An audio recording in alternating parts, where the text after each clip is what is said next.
Welcome once again to Cinemaholics, the major motion podcast, where we talk about the biggest and best films coming to theaters and streaming online, just not always on time. From the San Francisco Bay Area, I'm John Negroni, film editor for InBetweenDrafts.com, and ho ho ho from Pittsburgh, Pennsylvania.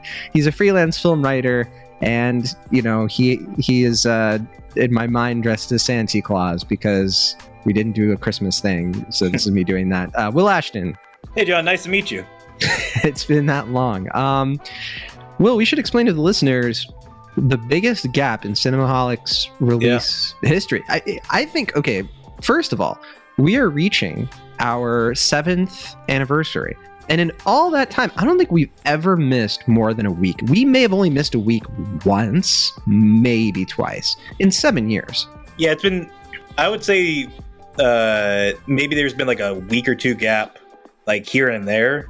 But like it's few and far between. Like it's very rare. Like I think the first time it happened was like 2019, and that was like during Christmas. And then like maybe it happened again at some point during the pandemic. But like we've been pretty good about keeping regimented to the schedule, not to toot our own horns or anything. Yeah, like even when I like disappear, I go to and I like travel or something. I usually like schedule things ahead of time, but or you do something, you record something and put it out. So. The very rare occurrence, but we should probably explain why. It's a twofold reason, and this was brought up in the In Between Drafts Discord, where if you want to hang out with other Cinemaholics listeners and fans of In Between Drafts, you should check out the Discord link in the show notes. But it's a twofold reason. The first one is, and just as a reminder, the last episode we recorded was Wish, which came out over Thanksgiving. So like, and we put that episode out late. So it's been over a month. It's been, I want to say 5 weeks, maybe over 5 weeks since we put out an episode. And that was the last one. Something happened to your laptop and we were not able to record episodes. Well, I don't know if it like happened over the month. It was just more, I think as listeners know, at some point this past summer, my laptop, which is very old, over a decade, older than the podcast, just kind of decided not to host the service that we use to record these Riverside. And so I've been kind of just trying to like, I mean, John knows this. I've been not trying to like keep the listeners in on all the drama, but I've been like using other people's laptops. I've been using my phone. I've been like using my roommate's computer. Like I've been trying to do everything I can to keep that schedule. And obviously, and unfortunately, the audio has often suffered for that reason, but more in terms of kind of keeping the regimented schedule. But I think we just both kind of agreed that like the holidays were coming up. I knew I was going to get a new laptop soon. And rather than just kind of put out lesser quality episodes in terms of the audio quality, I just kind of I figured it would be better just to wait until like I could get new equipment and just kind of record. Obviously, it's still growing pains because as we were getting ready to record this episode, we found out that like my mic setup isn't quite compatible to my laptop. But very soon, hopefully, we'll have a functioning audio quality on my end. And obviously, that's been, I think, an issue throughout my tenure on this podcast. I feel like the time I'll have absolutely perfect, pristine audio, that'll just be when the show is ending. That's like when the end times are near right. For Cinemaholics. But unfortunately, there's more to this too, because like you said, we have been putting out episodes where you just like record your phone and stuff. But yeah, one of the other reasons that it takes a lot longer to edit these episodes when you use the phone, because the background noise and everything like that. And not to get too like into the weeds with the listeners, I don't want to share every detail of my professional life, but this has been the busiest season of my life in years. Late nights, early mornings, just had no free time. Not really going to screenings. I didn't watch a lot of movies, and I tried to, here and there, but it just came to a certain point where like. We also like, I was like, I don't have time to edit these episodes if we're doing like with the phone. So like you were saying, like we kept being like, well, we want to get the right audio quality, like, and we kept trying to like work it out for the new laptop. But then, you were also like a very busy season. So it was just like our schedules took one look at each other and they were like, wait till January, guys. Like, they made the decision for us. Yeah. I mean, I have been able to see some films. I've been trying to catch up the past few weeks, which You've seen hopefully a we'll lot. discuss. You've seen way more than me. But you've been catching up on stuff too. I don't want to, make it seem like you're not watching stuff. You mean because of your critic circles and all the lottie-dottie fancy stuff that you have access to, you have been able to catch stuff. Some stuff I haven't even had a chance to watch yet, unfortunately, either due to access or time. But yeah, I mean, I think it was just time for us to kind of do a little year-end catch-up. Obviously, we're going to probably do something a little bit more expansive when we do our end of the year, like top 10 episode. But this is kind of more of just like a general, like, we've seen these movies. There's some mostly December movies that we saw, maybe some November ones as well that we watched. We didn't really get to discuss in depth in this show, and we probably won't even be talking about them in depth in this episode. But yeah, we're gonna kind of fly through it, and yeah, like you said, it's a bit of a catch up. And because another one of the reasons we weren't able to record in December is I was out of town for much of it. Starting like December 21st, I went to a wedding in Houston, and then I was in Thailand. I was in Taiwan. I got COVID for the first time while in Thailand.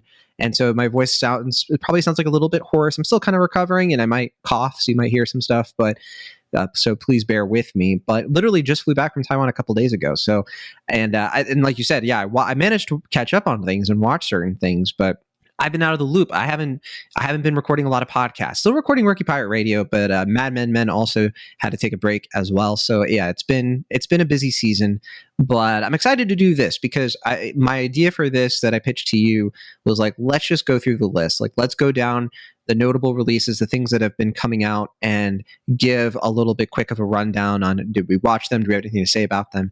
And like you said, a lot of this stuff we're probably going to go into way more detail for, our upcoming best films of the year episode, which is always, almost always like our biggest episode of the year.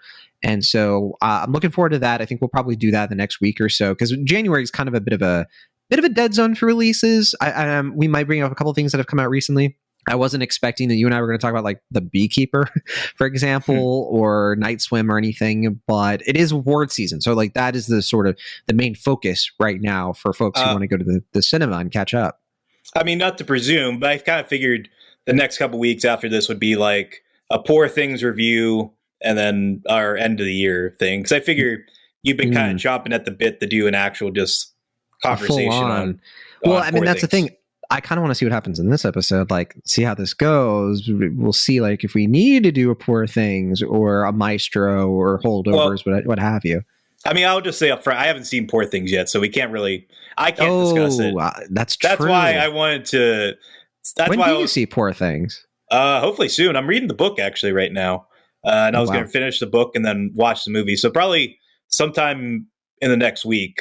But that's why I was saying we and also I just figured you wanted to do, because I thought about seeing it today, but I knew you would probably just want to do like a full conversation. You didn't want to do like a clip like, I liked it. Well, I liked it, I like how we're doing all this planning like on the air, which I appreciate. I think that it adds a little bit of a flavor. Well, I mean, honestly, I haven't really gotten to talk to you much, like podcasts or not, you've been out and about. So, I mean, that was just what I was thinking. I mean, we can kind of see where this conversation goes and play it by ear, but I mean, we'll figure it out. We'll figure it out in post. Yeah. All right, let's get into it. Let's start. Let's talk about some movies. I'm excited. Okay. We're going to start with some stuff that did, as you already kind of alluded to, come out in November and expanded over time. First thing I wanted to bring up here was Priscilla. Priscilla is something that we have talked about or mentioned that we'd like to discuss. I still haven't seen Priscilla. This is the Sofia Coppola film that stars, who does it star? Kaylee Spaney, has some awards attention, and I heard it's good. Jacob Elordi is in it. I do want to see it. I have the screener literally right next to me on my desk. It's on the docket. Nice. Yeah, I have seen Priscilla, and I think it's a good film. I would say currently, I would probably put it in my top 30 for the year. I don't know. I don't think it's like quite top 20 yet. I'll probably mention like my honorable mentions for the end of the year.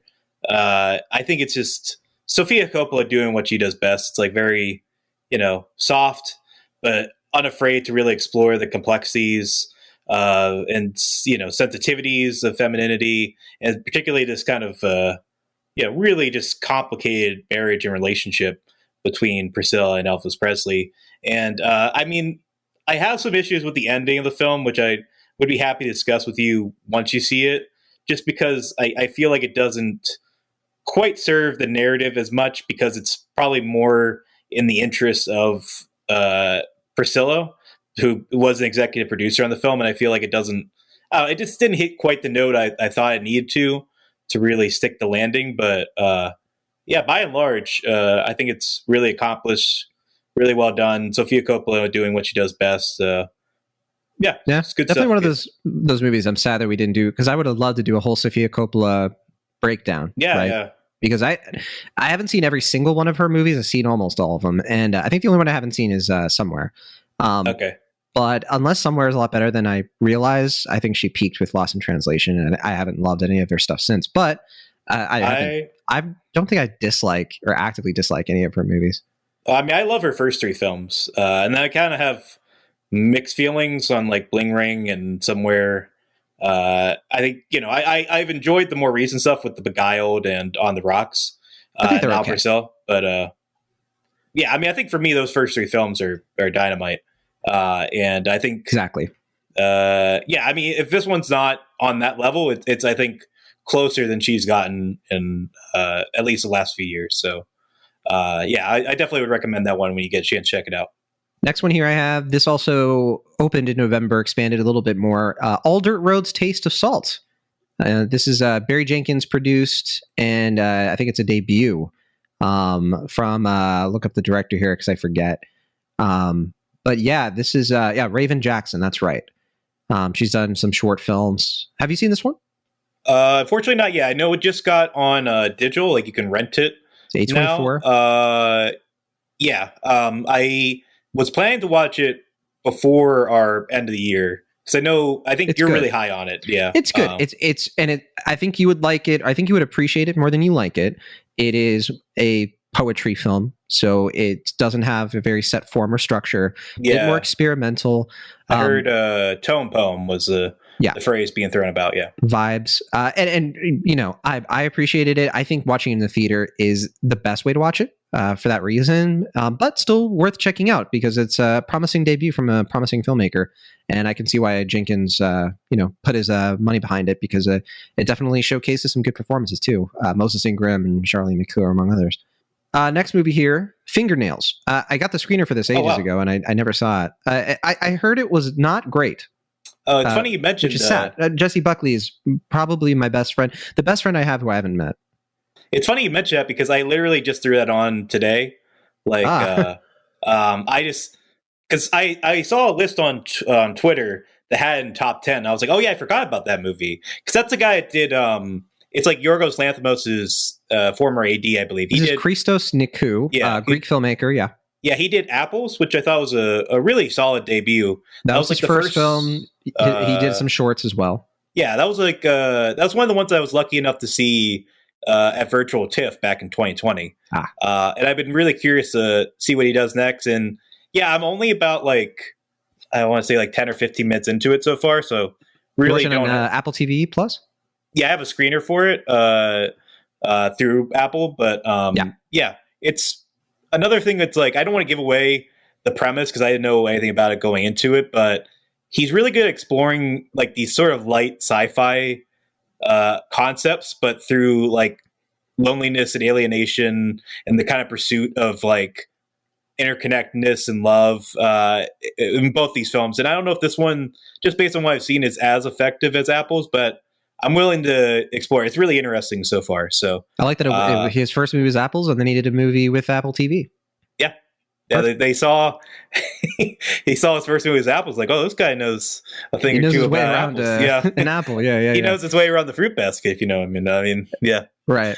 Cast also includes, so I mentioned Jesse Buckley, Riz Ahmed, Jeremy Allen White, who's on a bit of a tear, Luke Wilson, and Annie Murphy. And so, yeah, that's Fingernails. It's on Apple TV Plus. Next thing I have here, Nyad on Netflix. I think it's a swimmer kind of movie. And I think it should be on Netflix now, if I'm not mistaken. Yeah. This is one of those movies.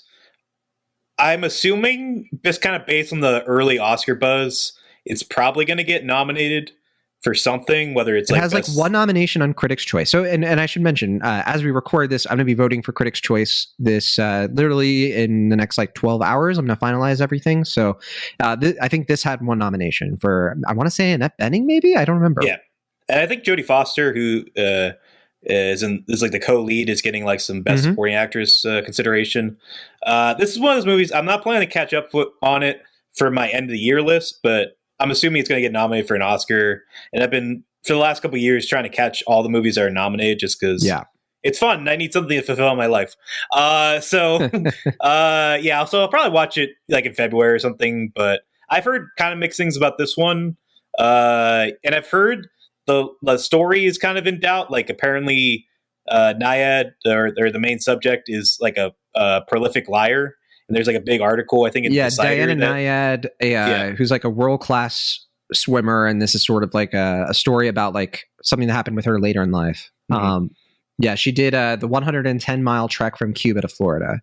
But yeah, I don't know. It just kind of sounds like the story outside of the film is maybe a little bit more interesting than the film itself. But I haven't seen the film, so I can't comment on it. This is from Jimmy Chin and Elizabeth Chai, Vesa Harley. They did the movies like Free Solo is one of their big ones. They also did Wildlife. So, and I think this is their first narrative film. They've only done docs before, so that's interesting. But yeah, that one you can check out on Netflix now. All right, next up. And this one, I don't know as much about. I know Coleman Domingo is in this, and he has a Critics' Choice nomination for it. Rustin. I really don't know much about it. But Coleman Domingo plays Baird Rustin. That was filmed here in Pittsburgh, I know. It's from the director of Ma Rainey's Black Bottom. I think it's from the producers. This is George C. Wolfe. Who did Nights in Rodanthe. Yeah, I think he did do Ma Rainey's Black Bottom. Yeah, that's what I thought, yeah. And this is about Baird Rustin, who, for folks who don't know, he was the architect of the March on Washington in 1963. So I actually saw The Color Purple today, the new one, and Coleman Domingo's in that. And it's one of those things where like I have sort of mixed feelings on the film itself. I think it's fine. I think it's kind of a weird project. Rustin or Ma Rainey's? No, I'm actually talking about The Color Purple. Well, we're not on that one yet. I know, but I was leading up to what I was going to say is I was thinking about Coleman Domingo like towards the end of the film because he gets a kind of a showy performance more in the second half. But I was thinking like, man, like this guy's a star. Like, why is he not in more things? And then I remembered like he's potentially going to get nominated for Best Actor for this Netflix movie that no one's seen. Right. Yeah. I didn't mention this is also a Netflix movie that just kind of dropped unceremoniously in November. Yeah. Another one where I heard he's fantastic. The movie itself, I hear, is kind of ho-hum. This is from Higher Ground Productions, by the way. The Obama production company. And Chris Rock is also in it. Apparently, Divine Joy Randolph is also in it, and Jeffrey Wright and Audra McDonald. I mean, it's an insane cast. Yeah, I mean, some of those people are in the Oscar conversation for other films this year, which we'll probably talk about. I mean, it's one of those things that, again, kind of similar to Nyad. I probably will watch it if it's nominated for stuff at the Oscars, but I don't presume it's going to be in my like top 10 or vying for my top 10. So I probably will wait until next month at the earliest to see this film. Here's a big one. Holdovers. Oh, finally. One of my favorite movies of the year. Me too. So yeah, this one had like a small rollout in November, and it didn't hit like theaters in the Bay Area until December. But if that, honestly. So I think it first opened, I want to say in October, like late October. But anyway, Holdovers, Alexander Payne. I think this is like my number 3 movie of the year. Absolutely adored it. I watched this movie in a screener, but I desperately wish I could have seen this on an actual like movie theater. The way I watched this movie too is I was literally like, I had to work late. Mm-hmm. And it was, the time change had happened, and I wanted to like screen something because I was so busy, and I knew that as soon as I got home I'd get back to work, but I was waiting for the traffic to die down, because it would be the difference between like an hour and 45 minutes versus like 55 minutes basically. So I went to my local park as the sun was setting, and I watched this on my phone like at the park. And it was wonderful. Like, it was such a great atmosphere to watch this movie, or like trying to account for, how weird everything was that night. But anyway, absolutely. David Hemmingson wrote this movie, and it is the Paul Giamatti movie I think I have been waiting for a long time. I want to say like for years now, just because a movie that really showcases the things about him that I love the most, his character acting, and this is a three up. There are three actors here who really stand out: Divine Joy Randolph, who we just mentioned, and also this young actor I'd never seen before, Dominic Sessa. Maybe I did see him, but barely. No, because he's actually he's a Carnegie Mellon University student, not even alum, student. So this is his first movie. Yeah, so he's a Pittsburgh boy, or at least he goes to school here.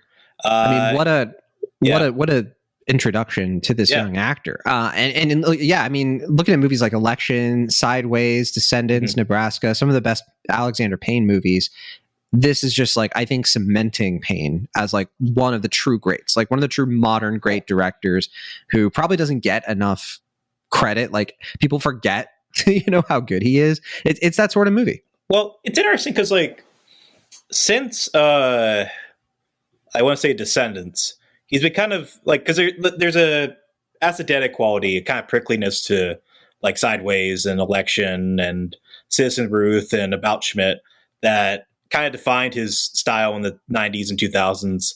And kind of in the decade or two to follow, he's been kind of going for a more sentimental route. And I feel like none of the films outside of Downsizing have been panned or really like bad films per se. Even Downsizing I think is interesting. Like, I don't think it fully works. I'd be willing to rewatch it because I think it works up until a point. And it's interesting that he did it. But I feel like, like Descendants is pretty good. And I like Nebraska. I've seen it like twice. And I feel like I'm always on the verge of loving it, but never quite clicks all the way for me. I full on love it. Yeah. Okay. I full on love Nebraska and The Descendants and Election. Like those three movies. And I really, really like Sideways. So like, yeah, I'm all about this guy. See, I love I adore Election. I really like About Schmidt, and I really like Sideways. Sideways, yes. Thank you. And speaking of Paul Giamatti, Yeah. But yeah, I feel like he's kind of just been missing that like oomph. Until this movie, I feel like it's just been that nice blend of the more sentimental side, but that kind of prickly, kind of messy character stuff. And it just kind of kind of becomes harmonious in this very Hal Ashby tributing sort of way. And it's one of those films I feel like when you're watching it, like it's good from the jump, but like it just gets better and better as you're watching it, and like it finds itself along the way. Right. It perfectly mirrors the journey of the characters in a way that's like so fascinating and just so harmonious. And so like as like you're watching up to the end, you're like, yeah, this is one of the best films of the year, and you just grow more and more endeared by it as you're watching it. And as expected, Paul Giamatti, fantastic, one of his best performances. I really hope he gets some ample awards consideration. I know he already won a Golden Globe. But I would love to see him get the Oscar, even though, I mean, this year is going to be a tight Best Actor race. I would really love to see him, finally get his due with this performance. But I mean, Divine Randolph Joy, right? Yes. Yeah, she's fantastic as well. And yeah, Dominic Sessa is like, just such a find. Yeah, and I mean, I echo the sentiment that I'm sure Timothée Chalamet is going to be fantastic as Bob Dylan in that new movie, but I think he should be the one that's playing Bob Dylan. Yeah. I mean, I think it's probably, he's good. I like Dominic Sessa. I'm with you. I wish, Dominic Sessa could absolutely pull off that role, I think. But anyway. But I mean, I'm really excited to see what he does next. I'm really, really excited to see what Alexander Payne follows us up with. And more than anything, I'm always just happy to see Paul Giamatti getting some much deserved love, and this movie is such a masterclass performance from him. So I really love this movie as well. Holdovers, I think it's going to be coming to more Bay Area theaters over the next few days. Right now, it's only playing at like one or two, and it is on Peacock for people who don't have access to see in theaters. And how many people have access to Peacock? That's a question. This and also Holdovers made it's number 3 on the best 37 movies of 2023. On In Between Drafts, it made number 3 as and I got to write the blurb for it, which I was very excited about. I said that it's a bittersweet holiday cocktail with 1 part Dead Poet Society and equal parts It's a Wonderful Life, and honestly anything from Hal Ashby. And I stand by it. Yeah, Holdovers, check it out. After that, we have, if I can bring it up here. Now, I think we're still in November, I want to say. Dream Scenario, the Nicolas Cage kind of like high concept movie. John Winkler wrote a review for this on the site, and he liked it, didn't love it. I think Michael Cera is also in this, Julian Nicholson. This movie looks fun. A24. It looks like the kind of thing that I would have watched during COVID when during the pandemic when we just needed something to watch, but nothing's really compelled me to like drop everything for this one. Well, I mean, I'm as big a Nicolas Cage fan as they come. So, and this is obviously a Charlie Kaufman-esque, mind warp. Yep, this is Christopher Borgli. Yeah, I love the tagline, "Meet the man of your dreams." Perfect, no notes. Fantastic premise. This up and coming. I haven't seen his previous film, Sick of Myself, but I've heard it's a really great, very of this time, sort of dark social satire. So I was 100% on board with this, and I feel like it's a type of film I should be like over the moon, like top 5 of the year, and it's good. Like I don't do ratings much on Letterboxd anymore, but this is a rare time where I gave it I gave this like a 3.5 out of 5. Just because, like, I like it, but it's not, like, really, like, deserving of the heart for me. Like, it's good, but never quite reaches the level it should be. Like, Nicolas Cage is totally great. He really gets to play this part. He's really good at playing these sort of nosy, neurotic kind of guys. Like, I feel like people kind of typecast him to be, these sort of broader, bombastic kind of characters, but he can really play a specific type of nebbish guy really well, and this is a great showcase for that. It just never quite, especially in the third act, it never quite reaches its full potential. And I feel like as good as the director is about kind of focusing on the sort of nepotistic kind of self-indulgence of our sort of social media age, it never, I don't know, I feel like the satire in the second half never quite reaches its full rightness in a way that left me a little underwhelmed, but it's good. I definitely recommend it. It was shot in like 16 millimeters, so it looks really cool. Tim Meadows is also in it, and it always brings a smile to my face whenever I get to see him in a movie, because I feel they're few and far between. It's good. Michael Cera is also in it as well. I recommend it. It's not like a priority for me, but if you have the screener, I definitely would recommend watching it. While I was sick with COVID, I watched 2 Michael Cera movies. I watched first Scott Pilgrim versus the World, fun rewatch. And that was because I watched the new anime, Scott Pilgrim Takes Off, which is incredible. Absolutely loved it. And perfect companion to the movie in a lot of interesting ways.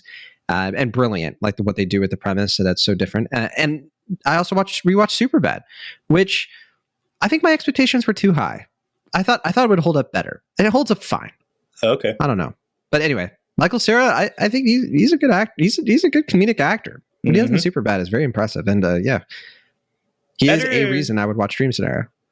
I feel like, and he's also a better actor than people give him credit. Like, people think he plays the same kind of parts, and to an extent, yes. But he kind of did. Nick and Nora's Infinite Playlist, Youth and Revolt. He just kind of got typecast as nerdy, awkward teen from Juno. Right. But I don't know. I mean, he's kind of been coming into his own more, like playing kind of different characters of late. I've really been excited to see where he's going. He chews on that Barbie performance.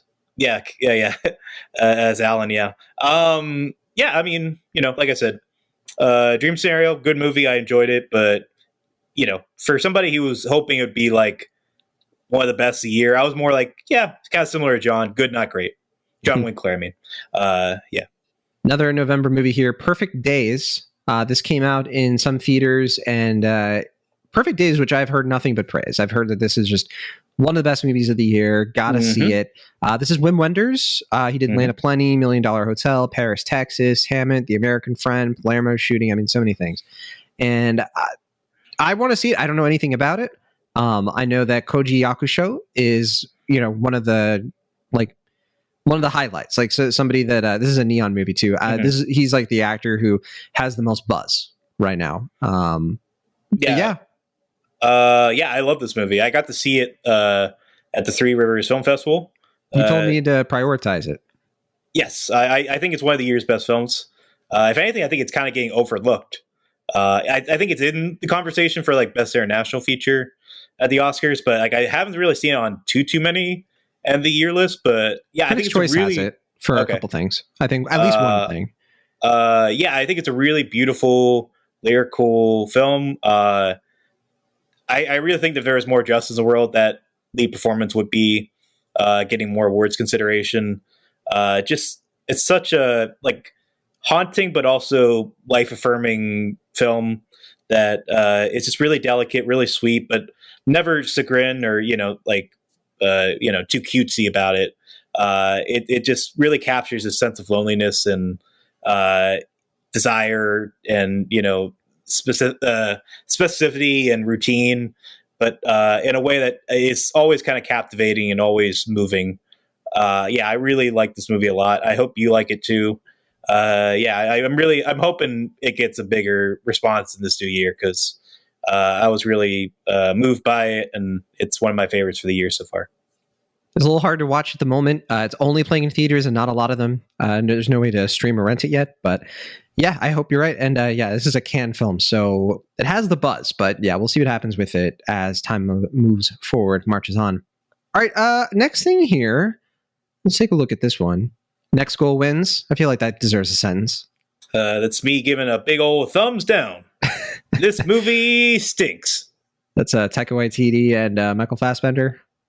Yeah, I don't know how much I want to say about it. I mean, I know I've been harsh on Taika Waititi throughout the last few years. It's just because I really do love What We Do in the Shadows. I haven't watched the show. I'm only talking about the movie. And I really like Boy, Eagle versus Shark, like the early stuff. I feel like he was really... Hunt for the Wilder People I thought was good. Yeah, Hunt for the Wilder People. Yeah, but I think since then... I mean, since Thor Ragnarok, I think... I do like Thor Ragnarok, but I think since then, I think he got marvelized. And I just think he's getting lazy is the thing. I think he's too busy. You got Lin-Manuel Miranda, where he's stretched completely thin. Yeah. He's doing the Star Wars thing. Come on. But Next Goal Win, it's fascinating because it's so desperate, but so lazy at the same time. Like, it's so eager to please, but so it's doing so little to earn the pleasing that it's this awkward film to watch. And Michael Fassbender, I felt, was pretty miscast. It doesn't seem like he's really able, like he's a little too stony, I think. Like, I get that he's kind of supposed to be like this heart of the chip guy that like gets endeared by it, but he never feels comfortable with the comedy. And like watching that film and then watching The Killer was like night and day. Like, The Killer is perfect for Michael Fassbender. He knocks it out of the park, but this movie was just a total whiff, I felt. And, I mean, for as much as I'm able to kind of get into like the underdog spirit during like the final climactic game, it just whiffs so much. And it's weirdly transphobic, like at times, but I don't want to really get into that. But just not a great film. And probably it has to be his weakest film. I know people are harsher on Thor: Love and Thunder, but I think this might be worse. Yeah, so you want about Love and Thunder. I thought that was pretty entertaining, at least here and there. But okay, December, which on Netflix now, you can watch it. This is the latest from Todd Haynes, the wonderful Todd Haynes, who his last thing was the Velvet Underground doc, which I listened to a lot of Velvet Underground while I was sick, and very famous for Carol. One of his biggest successes. December, which I saw a while back, and I kind of adore this movie. I still think about it. Like, it really haunts me. There's a lot of stuff in this. Like, it's so hard to watch this movie and talk about it. Just because it puts you through the ringer. There's been a lot of conversation around this movie or whether or not it's camp or melodrama, which I find that discussion very I'm like, who cares? Like, I want to talk about this movie. I think this movie is low-key kind of just brilliant for how brilliant it isn't. Julianne Moore, Natalie Portman, Charles Melton, who just, what a performance. This movie rules. It's great. Yeah, it's a weird film to say like it's awesome because like how I'll say it anyway. Right, yeah, because the subject matter of it, without getting into it, is it's thorny. Great movie to watch fresh where you don't know the premise, right. And I'm Absolutely. Glad that I didn't. Yeah, because it premiered at Cannes, and I think people were pretty good about not overdoing the explanation of it. Yeah, I mean, as far as the camp melodrama conversation, like Todd Haynes deliberately kind of in the script too, are obviously kind of heightening it to an extent as far as like it's based on a sort of gaudy pop culture event.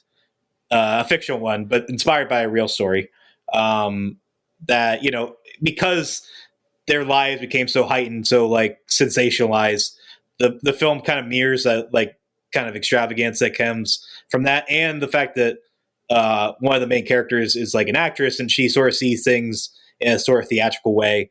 But it's not it's not like a like I don't look at it in the same way like as far as melodrama. Like it's not like a Pedro Almodovar film, and it's not like a John Waters film. No. You know what I mean? Like it's not really campy or melodramatic in those particular ways.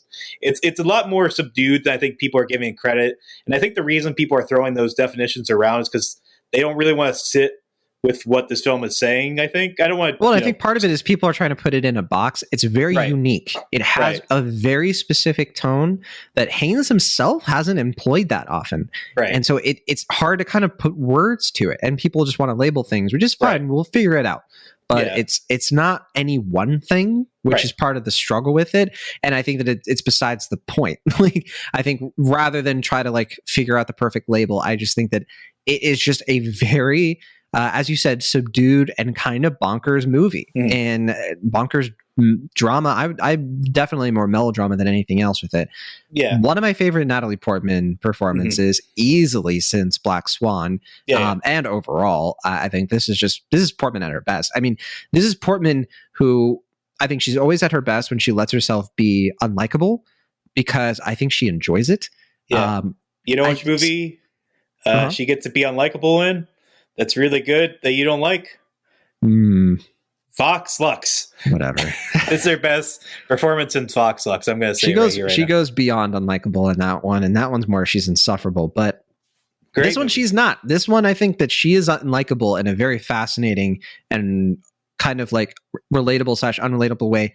Julianne Moore, who just like such an unsettling performance, but in a good way, because you're trying to get in the head of somebody that you should not get in their head. And I think that's such a theme of like the current times of like us trying to understand people who do terrible things, and like the fascination with it, like what this movie says about true crime, especially, and like the glamorization, the Hollywoodization of it is, I think, just a great subject matter. And Charles Melton, who I think is just, it's a burning performance. Like I still like randomly like his performance pops up in my head of like this man, this tortured man. I just, I don't have enough good things to say about this one. It's truly a great film. And look at that. It made number 14 on In Between Drafts, Best 37 Movies of 2023. Yasmin Kleinbart wrote the blurb for it. And I don't want to say anything because she kind of gets into detail of what the premise is. And I'd rather leave it blank for folks who haven't seen this yet. Yeah, I mean, I think there's such a sort of simplistic, a simplistic sort of layered quality to the film.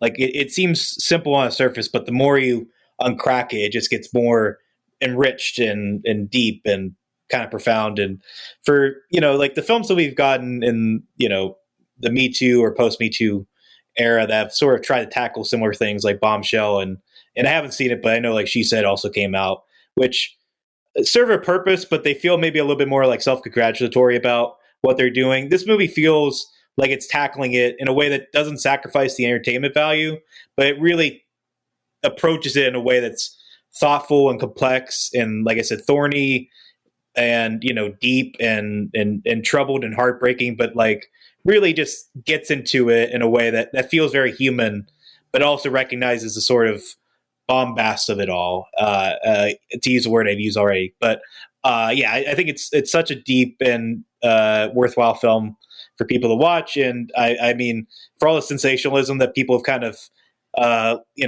lingered on, I think there's really a lot it says about the humanity of the characters that I think should be discussed more, and hopefully people will do that when they see the film. So if they haven't already, so they should. It's it's on Netflix now. Check it out. You have no excuse. Next up, Saltburn. Fun one to go to right after May December. This is the movie I think we wanted to do after Wish.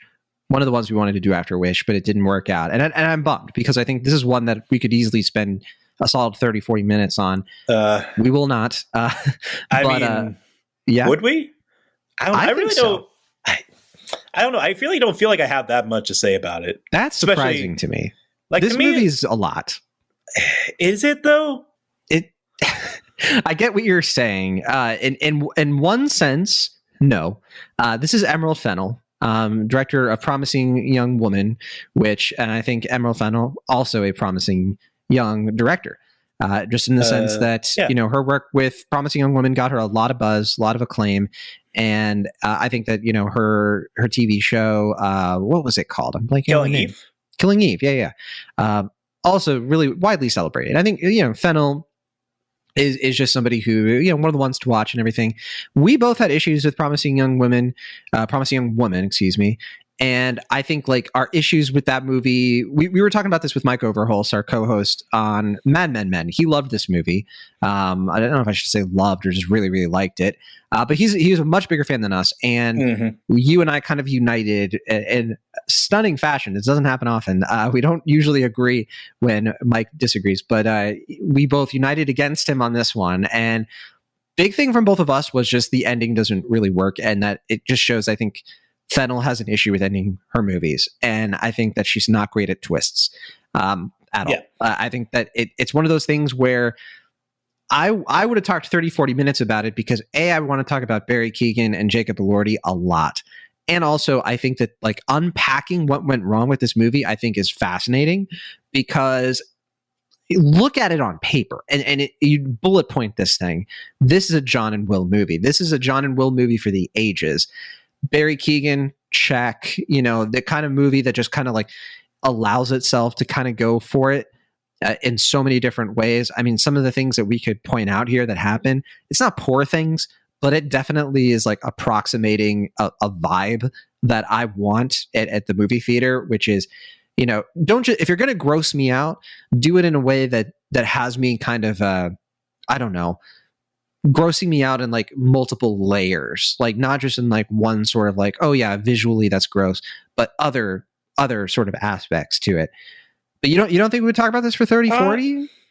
I don't know. I mean, for me, like the big thing about it is just, I think this is what happened at the end of Promising Young Woman. I think this is what happens throughout Saltburn is that I think Fennell is kind of conflicted between this desire to tell like a socially conscious but poignant sort of story with like some dark comedy and heavy themes, and then she also has a sort of sensationalist like desire to kind of twist the narrative and like do something provocative and shocking and transgressive.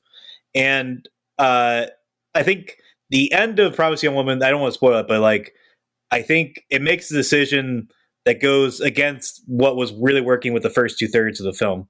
And with this movie, I just feel like they keep undermining what's supposed to be this sort of twisty story by having Barry Keoghan do these things that just sort of reveal the character prematurely. And so like, it just doesn't, I don't know. It just like feels like you're just already aware of like what's going to happen because it doesn't feel like it's a mystery because we got to know this character pretty well. Yeah. It tries to have a usual suspects moment and we're just like, well, you didn't earn that like at all. And it's just like, look at these reveals. And we're like, what are you talking about? Like I thought it was obvious on purpose. You know what I mean? Right. This movie, if Promising Young Woman is a response to like the Me Too movement, this movie feels like a response to Parasite and class warfare and things like that. But in similar ways, I just think that it just isn't up to snuff. Like it doesn't have the same, like it has some bite, I guess, but it feels like it's biting at the air. I don't know. I just don't think Fennel was the right filmmaker for this type of film. Maybe. That's fair. I don't know. But like, I mean, it's for as much as I can appreciate a film, going for it, as it were. I just don't feel like it really earns those moments because like they just feel empty to me. Like, nothing really in the film like shocked me in the way that I think it was intending to. It just kind of was just like, okay, I don't know. It just feels like a needy film. Like it feels like it's like poking me with a stick and being like, be provoked, be provoked. Did you see that? Did you see that? But I do really like, I don't know how to pronounce his last name, but Jacob Elordi. Elordi, who I think is really good in this, and I think he's really good in Priscilla. Yeah. This guy's going places. Yeah, I mean, I think he has such a tricky role to do in Priscilla, and like he's obviously kind of leaning into the Elvis mannerisms and stuff, but like capturing the humanity in this very, like Sofia Coppola humanist, grounded, but also like soft and gentle sort of way. And I think he just really, and I think he's the character here in Saltburn that feels the most dynamic because he's the one that actually feels like someone approaching an actual person. I don't know what happened with Rosamund Pike and Richard E. Grant in this. I was waiting for something. I was waiting for the shoe to drop, but I was just like, that's all it is. I like Rosamund Pike in it because she's leaning into like the absurdity of it, and she has like I just feel like the mom from Parasite or the mom wife from Parasite. Well, it should be said that this is more talented Mr. Ripley than Parasite. I think. Let's say it's part. It's Sure. neither, but it's. I think that it's approximating both in a very interesting way. Again, this is why I think 30, 40 minutes, easy. We could have talked about this. I mean, we'll have to probably leave it at that, I guess. That's really all I have to say about it, though. Like, I don't have much else. I don't know. I haven't really thought about it much other than when people bring it up.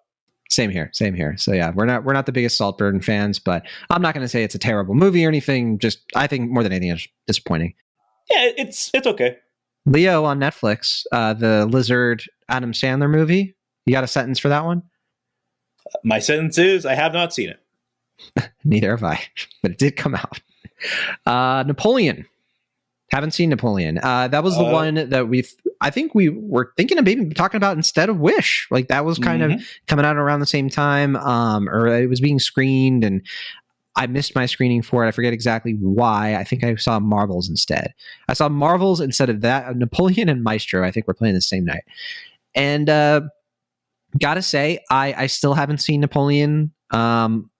I think the negative reviews have kind of turned me away from it, but I am going to see it. I just don't know when I'm going to see it. I believe it's on Apple TV Plus now, and I have the screener anyway, even if it isn't. And I'm right there with Ridley Scott. I'm right there with Joaquin Phoenix and Vanessa Kirby, but I don't know. I'm not that interested in this movie anymore. I was like about 2 months ago, but now I'm a little bit like, yeah, get to it when I get to it. You got anything for this one? I thought it was pretty good. The big thing though about it, to me at least, is like I like its willingness to just show that Napoleon was this weird little goofy dude. He definitely was.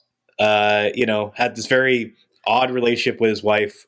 We get to see, him indulging in some outlandish, buffoonish behavior. You get to discover a famous dictator's favorite sex position, stuff like that is all fun and games. But to me, I heard the big complaint about this one coming into it where people were like, it's too historically inaccurate, which I don't know what to make of that criticism. Cause I'm like, it could go either way. It could be one of those things where it bothers me if I caught something, but a lot of the time I don't really care that much as long as the movie's still good. I'll watch history buffs later and he'll tell me all about how it was wrong and then we can move on. Yeah, I mean, it's inaccurate about certain things. Like it's interesting as far as, and I'm not a history major by any means, so I'm not the one to really dive into that. But you're major when it comes to history. But I will say, for me at least, like even though it's directed competently and Ridley Scott does the Ridley Scott thing, especially during the battle scenes, like as you expect, the Waterloo fight, awesome, especially on the big screen.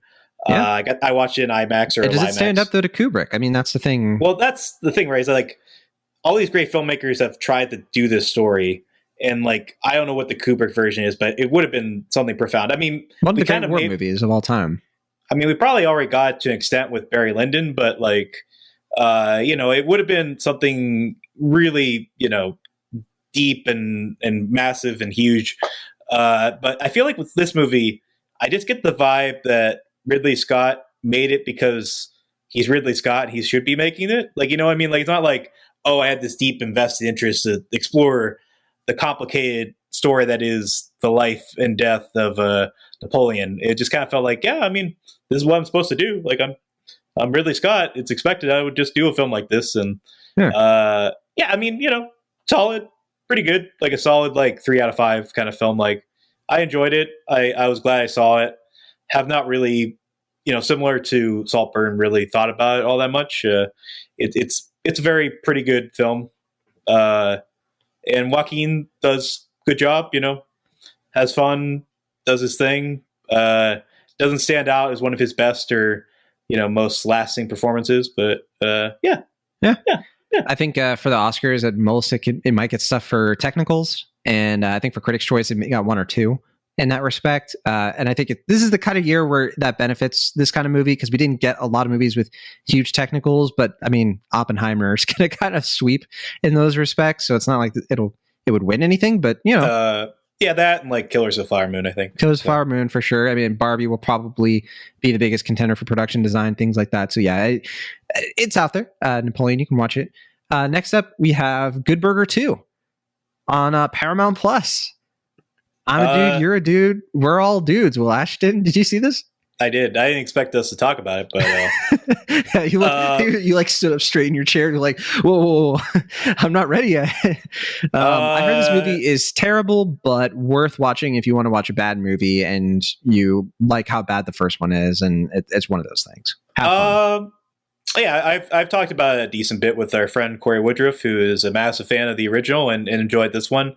I'm of the opinion that I like the first Good Burger. I rewatched it before this new one. I'm surprised that you and Matt Serafini didn't do a bonus episode for this one. Maybe if my computer was more agreeable. I thought, like that first one, it still holds up. It's still just charming, like that first movie. It really is just Kel Mitchell's performance. Like, he really just captures that beautiful simplicity of Ed in a way that, could have very easily have been, a grating or even potentially offensive performance. But I think he just gives such sweet humanity in the original film. And this one, obviously, his whole project's kind of a cash grab. But the first half of it is kind of inspired in certain beats. I got at least 3 like genuine good laughs out of that first half of the film.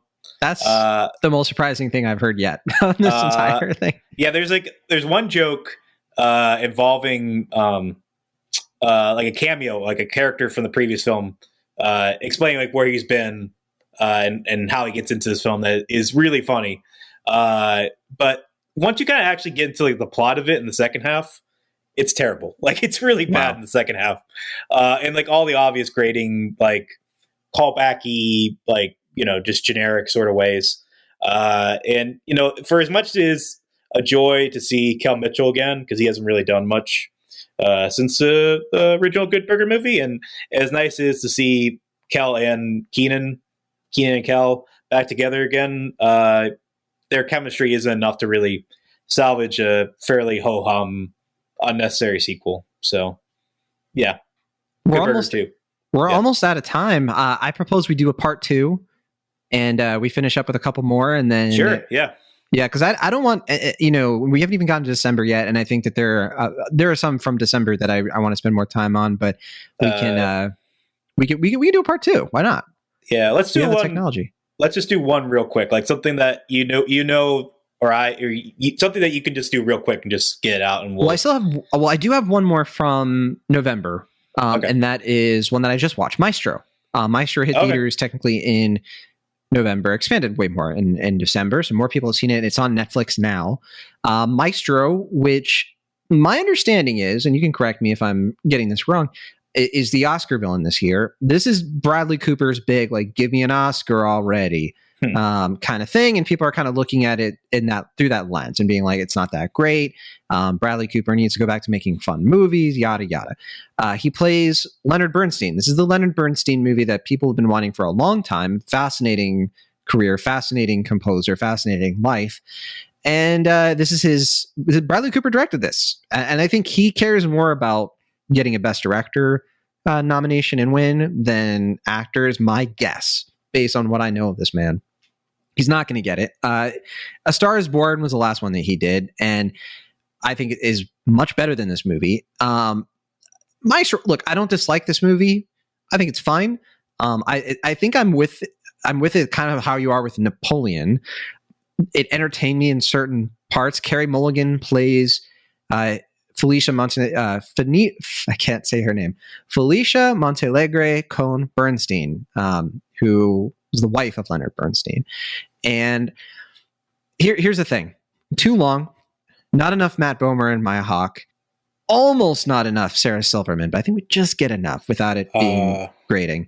I think she overstays her welcome almost, but I think directing wise, there are some great scenes in this. There is a scene toward the end where he's showing him compose that is like jaw dropping, had me just like really just riveted by what was happening on screen.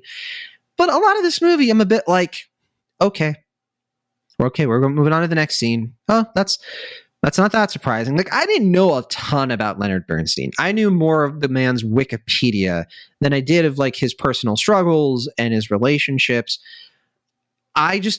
This movie just strikes me as something that's been done better in terms of like other biopics. Like, it tries to be flashy. I don't think it's not flashy.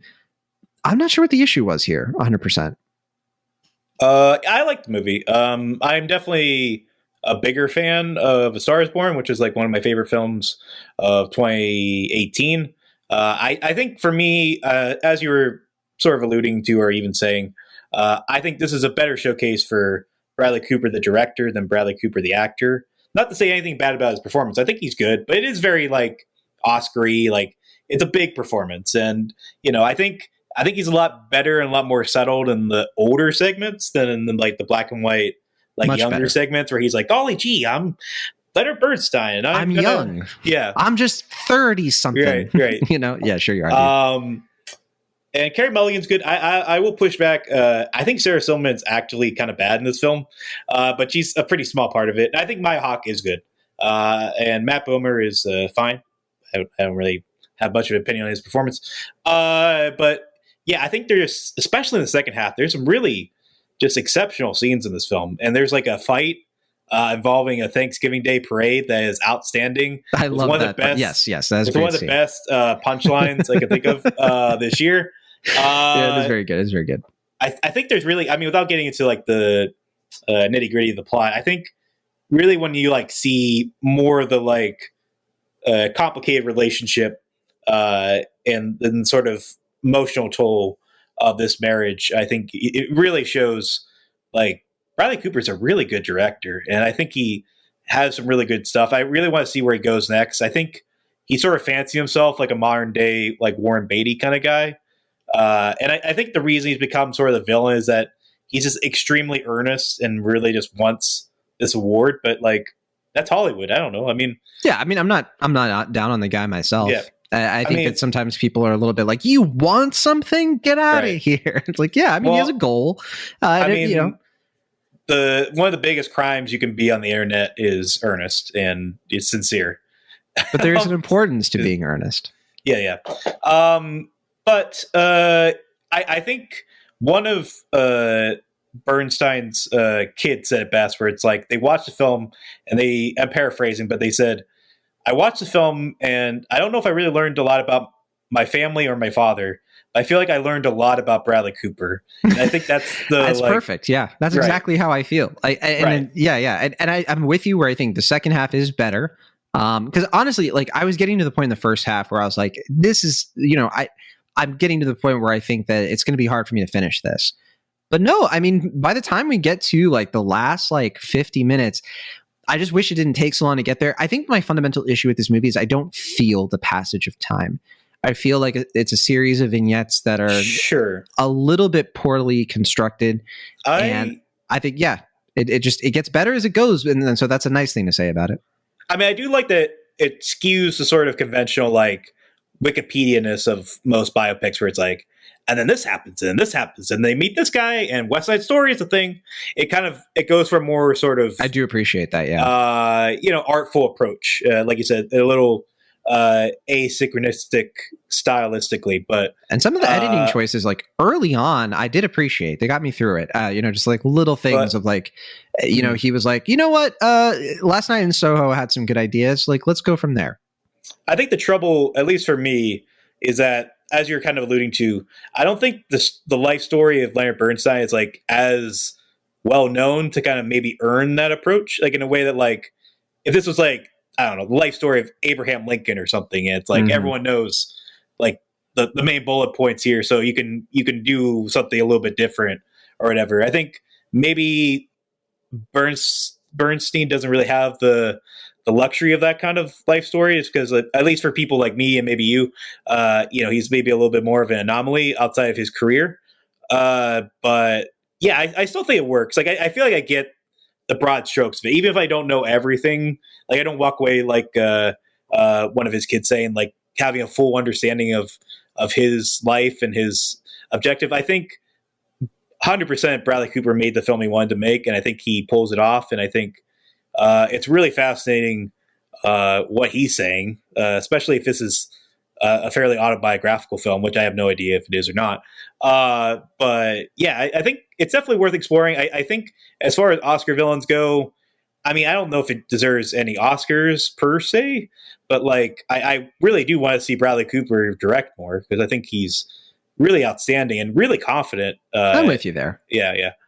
He's confident, and he takes the right risks. It's one thing for a filmmaker to be bold and to try things that are a bit risky. It's another thing when they have like the good discernment to be like, in this sense, I'm going to be a little bit more traditional, a little bit more conventional, but we can do this. Like, let's go for this kind of thing. And I think he just has a really good sense for the industry. I think it's coming. I think his recognition is coming. I don't think it's this. This is a good stepping stone, but I think the way I feel about this movie is kind of how you feel about Napoleon, right, where I want to like it a lot more, but I certainly appreciate certain things about it, but it didn't win me over completely. And a little bit of a bummer for me. Critics' Choice has it for a lot of noms, and so it might get some recognition there. Critics do, so I shouldn't say critics by and large like it, but I think that it's got love from the critic circles. I will say that, like, I think I was warmer on it when I watched it as opposed to like when I think back on it.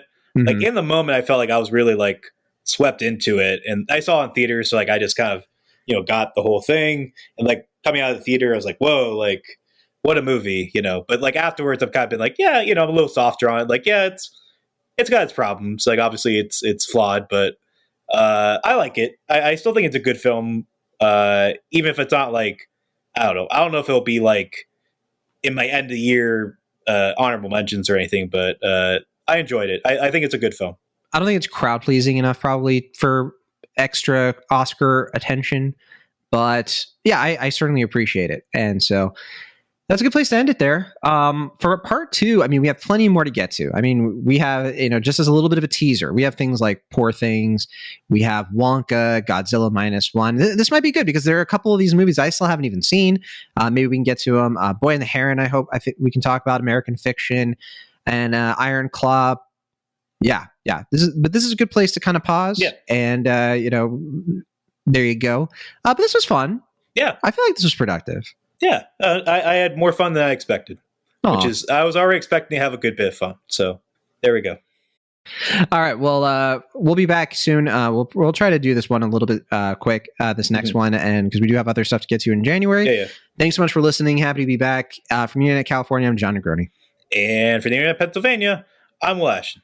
See you next time. Bye.